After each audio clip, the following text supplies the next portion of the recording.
the plea agreement, but the plea agreement is for the maximum on each count. Do you understand that I'm not bound by the plea agreement? Yes. Has anyone promised you that I would be lenient or easy on you if you pled guilty? No. Has anyone threatened you or anyone close to you to get you to plead guilty? No. Because in the quiet stillness of a courtroom in Idaho, something isn't right. Something never added up. And now, with the stroke of a pen, justice may have just been smothered under the weight of convenience. Before we dive into this tangled web, please take a moment to hit that subscribe button. Help us reach 1,000 subscribers so we continue bringing light to the darkest corners of true crime. Every single click counts, and we're truly grateful for your support. I find myself in the darkness, literally. Midnight, restless, agitated, needing answers.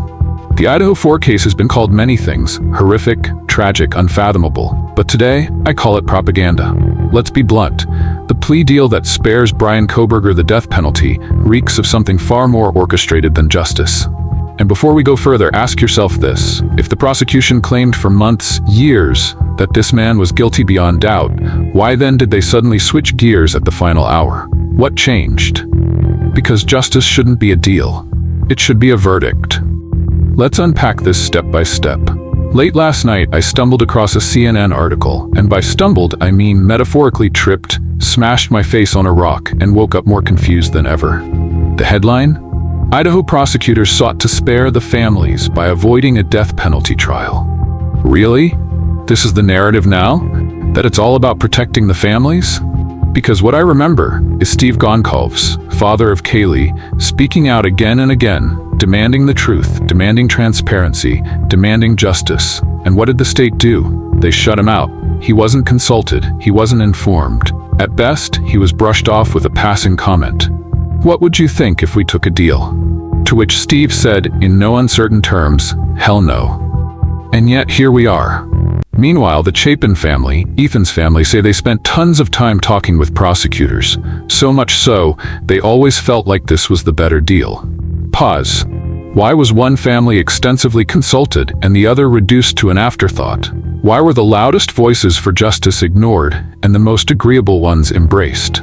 Do you see the pattern? Do you smell the narrative being shaped? Because I do, and it stinks. Let's talk facts. There are 4 victims: Ethan Chapin, Kaylee Goncalves, Xana Kernodle, and Madison Mogan. And yet their families aren't united in this resolution. Half support the plea deal, half do not. Half feel betrayed, half feel relieved. This isn't consensus, this is division, and that division is being weaponized. CNN paints a rosy picture of closure, highlighting how capital cases take decades, how appeals drag on, how families live with reopening old wounds. And it's true. Those things happen.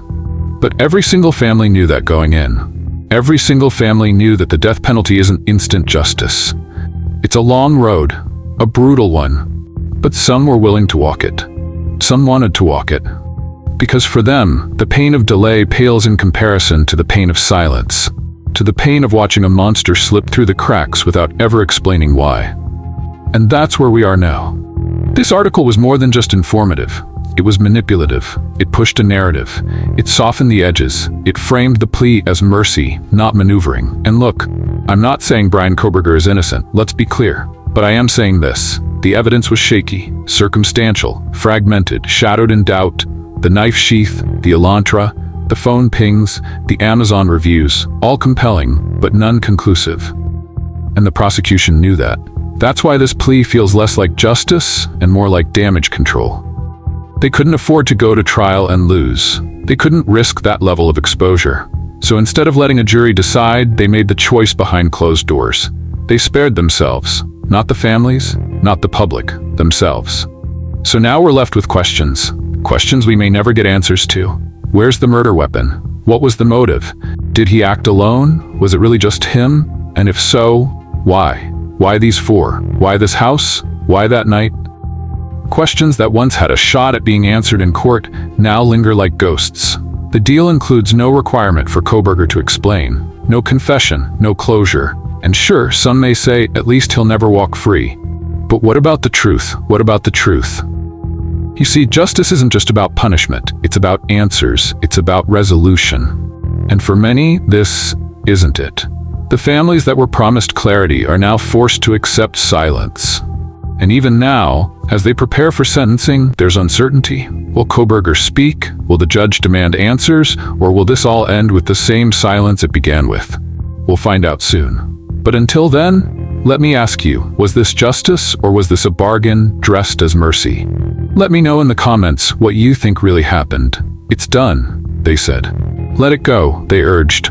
But then, Donald J. Trump weighed in, and suddenly, the entire courtroom drama took on a new dimension. Just hours after the plea deal was announced, Trump posted to Truth Social. Bryan Kohberger, who was responsible in Idaho for the deaths of 4 wonderful young souls, has made a plea bargain deal in order to avoid the death penalty. These were vicious murders with so many questions left unanswered. The judge should at a minimum make him explain why he did it. Let that sink in. The man once considered the most powerful figure in the world, someone who had his finger on the nuclear codes, is now publicly demanding answers in a case that law enforcement and prosecutors seem eager to move past. Why? What is he seeing that the rest of the country is starting to sense? Because here's the uncomfortable truth. Trump may be saying out loud what millions are whispering in frustration. Why didn't they go to trial? Why was so much evidence kept from the public?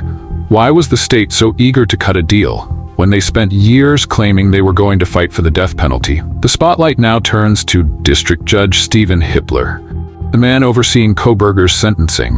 Trump, never shy about naming names, put him in the crosshairs, calling for accountability, make him explain what happened. The families deserve that. But here's the reality, and it's grim. Legally, Judge Hippler can't compel Kohberger to talk. This isn't a TV drama. There's no last-minute cross-examination, no pounding of fists, no shouted confessions in the courtroom. Once a plea deal is signed and sealed, especially one that includes no admission of guilt beyond the minimum, the court is bound by the agreement. And Kohberger, he has the right to remain silent, even now, even forever. Here's where things get murkier. According to legal experts and some eagle-eyed online sleuths, there was a potential procedural error in the paperwork. An amendment to the plea agreement, something critical, was never properly signed. That's right, a bureaucratic hiccup in a case involving 4 murdered college students. And now, some are asking, is the deal even valid? Could it be challenged? Could it be reversed? Is there still hope for a trial? Legal scholars are divided. Some say the error is clerical and meaningless. Others argue it's the kind of technical mistake that could open the door for an entirely new proceeding. But make no mistake, none of this would be happening if transparency had been the default from day one. The Goncalves family, particularly Steve Goncalves, has been the most vocal about their heartbreak and fury. They've expressed deep disappointment, not just in the deal, but in the process, in the secrecy, in the silence. And now seeing Trump take their side, even if briefly, has stirred something in the public.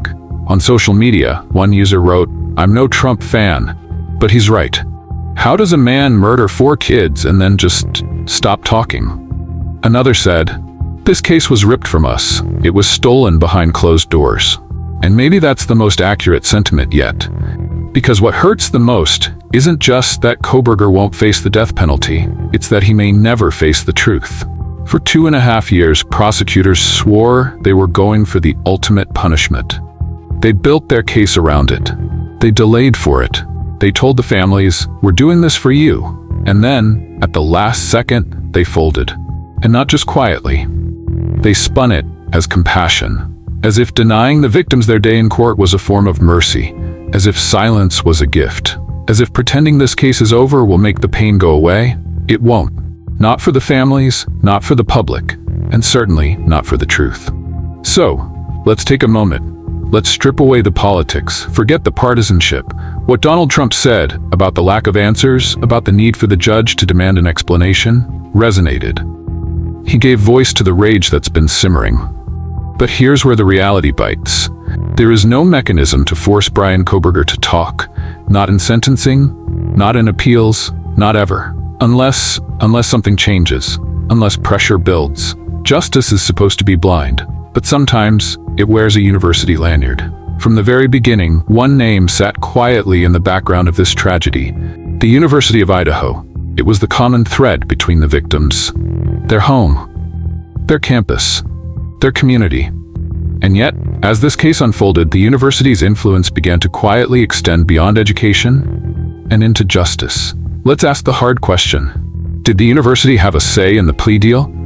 Because the families who cooperated most closely with prosecutors just happened to be the ones deeply connected to the university. They gave interviews, sat beside university officials at memorials, participated in tightly controlled narratives. Meanwhile, the Goncalves family, outspoken, demanding, raw, stood alone, left out of decisions, dismissed as emotional, and gradually isolated. Why? Because they didn't fit the storyline. They weren't easy to manage, and in a case this public, this political, optics matter. The more you study this case, the more it feels like a managed event, not a search for truth, a containment strategy. From the beginning, the media access was restricted. The evidence leaks were tightly controlled. The prosecutorial tone was oddly inconsistent, aggressive one month, cautious the next. And then, just before trial, boom. A plea deal, no trial, no cross-examination, no public dissection of what really happened that night in Moscow, Idaho. Why? What was so dangerous about letting this case see daylight? Who would have been embarrassed? The police, the university, the community, or someone else? Because when justice avoids a courtroom, we should always ask, who was it protecting? Let's talk about the most painful divide of all. Not between guilt and innocence. Not between prosecutors and defense, but between the families of the victims. Half wanted blood, half wanted peace, half believed the system had their back, half believed it betrayed them. Steve Goncalves said it best: this isn't justice, this is politics. He's not a lawyer, he's a father. And when the father of a murdered daughter is told, gently but firmly, that his voice no longer matters, something is deeply broken in the system. Some families accepted the plea because they wanted to move on. Others accepted it because they were told there was no other choice. And that is not the same as justice. That is resignation. We end this series where we began, with a list of unanswered questions. Still no motive, still no clear timeline, still no murder weapon, still no confession, and perhaps most haunting of all, still no sense. No explanation for why 4 young lives were taken. No meaning, no logic, just the eerie, suffocating silence of a courtroom that should have roared with truth and instead settled for a whisper. Justice should be messy. It should be transparent. It should be public. It should be fought for with every ounce of strength, regardless of how long it takes. But instead, this was clean, quick, convenient, and utterly unsatisfying. 4 children were slaughtered in the dead of night, and their killer may have walked into sentencing and walked out with his secrets intact. Your voice matters now more than ever. So now we ask you, one last time, was this justice or was this strategy? Do you believe Bryan Kohberger acted alone? Do you think the full truth was ever revealed? Do you believe this case was closed too soon? Leave your thoughts in the comments. Don't hold back. This isn't just about one case, it's about every case like it. Final call to action. You've come with us through every chapter. Now we ask just one thing. Subscribe to Mystery in Minutes. Help us reach our goal of 1,000 subscribers. Be part of a growing community that demands answers, values truth, and won't stop asking the hard questions. Thank you for watching.